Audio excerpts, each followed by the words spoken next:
सलोनी आज आपण खेड तालुक्यातील शिवछत्रपती खेड तालुका माध्यमिक शिक्षक सेवक पतसंस्था ही माध्यमिक शिक्षक सेवकांची पतसंस्था आहे। शिक्षक सेवकांची या पतसंस्थेची 21वी वार्षिक सर्वसाधारण सभा आज या ठिकाणी संपन्न होत आहे। सभेच्या निमित्तानं सर्व संचालक मंडळ या ठिकाणी उपस्थित झालेले आहेत। संस्थेच्या अध्यक्षा शेरकर मॅडम या ठिकाणी उपस्थित आहेत आणि त्यांच्या समेत सर्व संचालक मंडळ उपस्थित आहेत। आपण आदरणीय शेरकर मॅडमना विचारूया की या सभेची पूर्वतयारीसाठी काय काय केलेलं आहे, काय काय पूर्वतयारी केलेली आहे पतसंस्थेच्या या सभेची। आपले 21वा वार्षिक अहवाल 2025-26 यासाठी आपण इथं सर्वसाधारण सभेसाठी एकत्र आलेलो आहोत। तर यासाठी आपण हॉलचं बुकिंग केलं होतं। त्याच पद्धतीने इथं सर्व सोय काळे सर, आव्हाड सर आणि सगळ्या सरांनी म्हणून एकत्र इथं तयार केलेली आहे। त्याच पद्धतीने आपण 10वी आणि 12वी मुलांच्यासाठी पुरस्कार वितरण दरवर्षी करत असतो, तर त्यासाठी आपण बॅगांचं देखील सोय केलेली आहे। आणि सेवानिवृत्त जे शिक्षक आहेत तर त्यांच्यासाठी पण आपण इथं ट्रॉफी आणि त्यांचा सन्मान करण्यात येणार आहे। आणि अहवाल छपाई देखील आपण यावर्षी केलेली आहे आणि या अहवाल जो आहे ते आपण सर्व सभासदांपर्यंत पोहोचवण्याचं देखील काम केलेलं आहे। तर या पद्धतीने सगळी तयारी आपण केलेली आहे। तसंच आपलं ही पतसंस्था आहे ती सातत्याने प्रगती करत चाललेली आहे। सातत्याने त्याला दर्जा देखील प्राप्त होत आहे आणि यापुढेही ही पतसंस्था अशाच पद्धतीने आपलं कार्य चालू ठेवेल आणि भविष्यामध्ये याचं मोठ्या वटवृक्षामध्ये रूपांतर होतं। यानंतर आपण या पतसंस्थेचे जे सचिव आहेत संतोषजी काळे, आपण त्यांना विचारूया की सन 2025-26 या आर्थिक वर्षामध्ये जो संस्थेला नफा झालेला आहे या किती नफा झालेला आहे आणि त्याची वाटणी जी आहे आपण आज सभेच्या मंजुरीसाठी ठेवलेली आहे, त्या संदर्भामध्ये आपण संस्थेच्या वाटचालीविषयी आपण थोडक्यात माहिती नमूद करा। सन्मान्य सभासद बंधू भगिनींनो, आपल्या पतसंस्थेच्या दिनांक 1/4/2025 ते 31/3/2026 अखेर संपलेल्या आर्थिक 21व्या वर्षाच्या कामकाजाचा अहवाल, फेरीपत्रक, तोटा, ताळेबंद संचालक मंडळाच्या वतीनं खरं तर आपल्यासमोर सादर करताना मला अत्यानंद होत आहे। सभासद 31 मार्च 2025 अखेर आपल्या संस्थेचे जे सभासद होते ते 243 होते आणि या अहवाल वर्षात 33 सभासदांची वाढ झालेली असून 13 सभासदांनी यामध्ये राजीनामे दिलेले आहेत। 31 मार्च 2026 अखेर आपल्या संस्थेचे सभासद 263 आहेत हे सांगायला मला या ठिकाणी आनंद वाटत आहे। खरं तर वसूल भागभांडवल व संस्थेचे अधिकृत भागभांडवल 10 कोटी रुपये असून 31 मार्च 2025 अखेर 4,19,72,600 रुपये एवढे भागभांडवल त्या ठिकाणी होते। या आर्थिक अहवाल वर्षात 1,08,735,700 रुपये भाग वसूल झालेले असून 30,29,29,600 रुपये भाग भांडवल परत आपण केलेले आहे।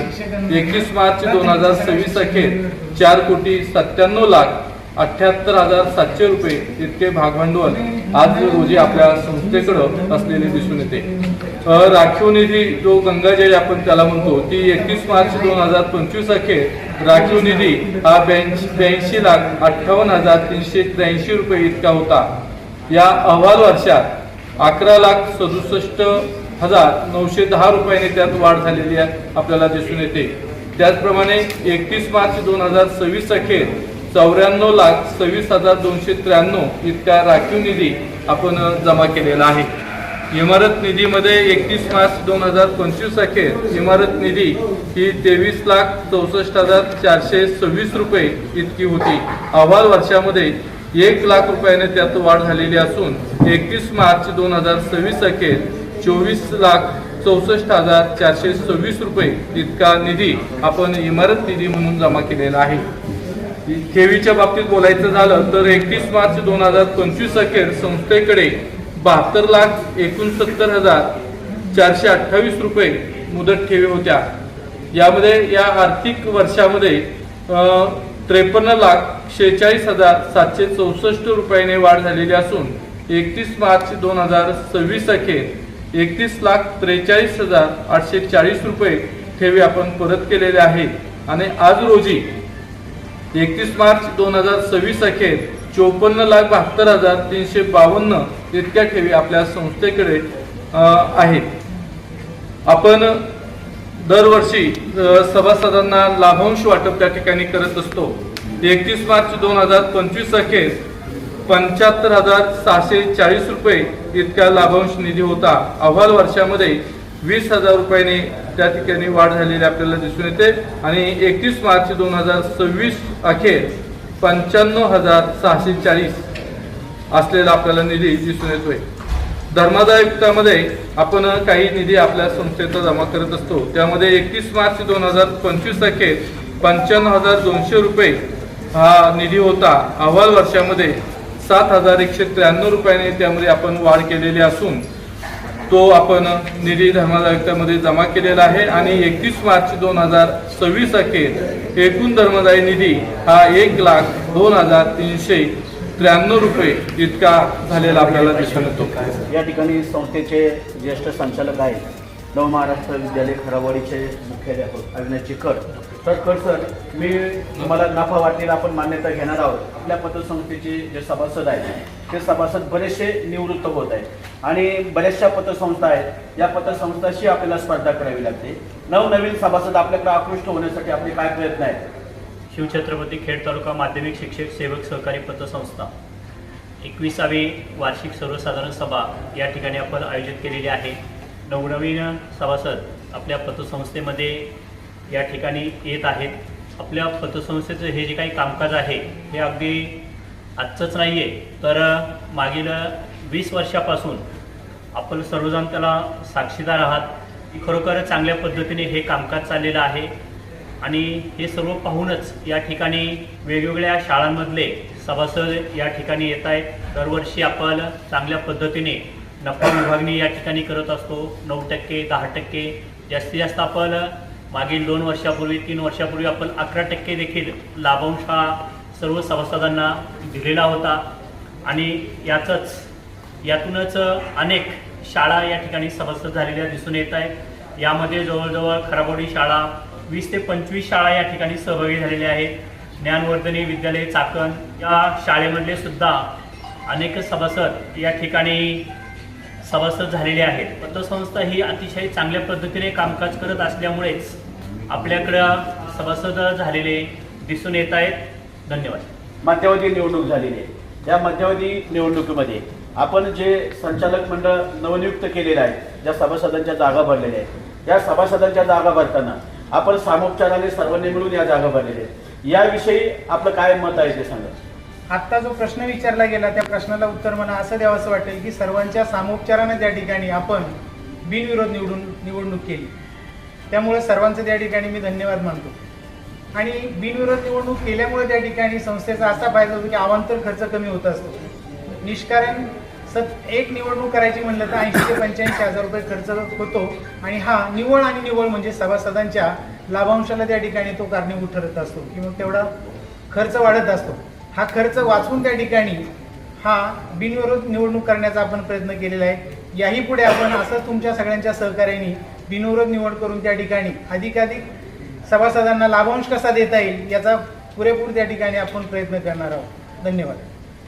आपण पवार सरांना प्रश्न विचारूया की केवळ 0.5% ही पतसंस्था चालते. या पतसंस्थेचं कामकाज 0.5% चालून खेड तालुक्यामध्ये सर्व माध्यमिक शिक्षकांच्या सेवकांच्या ज्या पतसंस्था आहेत, प्राथमिक शिक्षकांची पतसंस्था आहे जिचं भांडवल खूप मोठं आहे. या पतसंस्थेचं खूप मोठं भांडवल असतानाही आपण ही 0.5% पतसंस्थेचं कामकाज कसं चालवतं? त्यावेळेस आम्ही पतसंस्था 0 बॅलन्सवरती घेतली होती. त्यानंतर आम्ही आजपर्यंत सर्व संचालकांनी मिळून प्रत्यक्ष 0 खर्च कसा होईल म्हणजे कुठलाही आम्ही वैयक्तिक रुपया खर्च पण घेतला नाही. आम्ही वैयक्तिक खर्च करून जेवढे जास्त प्रमाणात सभासद कशी वाढत जाईल. मी जेव्हापासून यांच्यामध्ये सामील झालो म्हणजे 2000 पासून तेव्हापासून सभासंख्या अगदी कमी होती. मी जवळजवळ स्वतः मी आणि इतर सर्व संचालक मिळून सगळ्या नवीन शाळा मोठ्या प्रमाणात सभासद करून घेतल्या आणि सभासद करून घेत असताना जेवढे जास्त सभासद नंतर आम्ही सभासद शेअरची संख्या वाढवली. पहिले 500 रुपये ते 1000 रुपये 1500 2000 आता 3 रुपये असं हे गोळा करतो आणि समजा आपण शेअर्स घेतो. शेअरची रक्कम आपण सुरुवातीला 10%, 8%, 12% अशी वाटली. आता ती आपण व्याजदर 9% केलं, 9.5% आहे. आणि यातून सगळा खर्च जमावला जाऊन जास्तीत जास्त पैसे येतात त्याच्या प्रमाणात तो आपण लाभांश रुपये त्यांनी वाटत असतो. यावर्षी आम्ही 9% लाभांश दिला आहे. कारण का व्याजदर सुद्धा आपण कमी केला आहे. 9.5% व्याजदर आहे. पहिलं काय व्हायचं 10.5% व्याजदर होतं, तर लाभांश 10% असायचा. म्हणजे कारण 0.5% फरक काय होतो, तर खर्च काहीच नाही. सभासद जे संचालक आहेत कुठल्या 5-6 सुद्धा खर्च पत्र वगैरे घेत नाही. मागील 2 वर्षात जेवणाचा खर्च सुद्धा पत्र संचालक मणी सरांनी केलेला आहे. म्हणजे मिटिंगचा होणारा खर्च मणी सरांनी स्वतः व्यवस्था केला होता. असे अनेक वर्ष वाचून ही सर्व खर्च कसा कमी होईल आणि तो जास्तीत जास्त फायदा सभासदांना कशा प्रमाणे करता येईल हे दाखवून दिलेलं आहे. आभार सर. आपण पाहतोय की शिक्षकांच्या ज्या सभा होतात, वार्षिक सर्वसाधारण सभा, या अत्यंत गाजलेल्या असतात.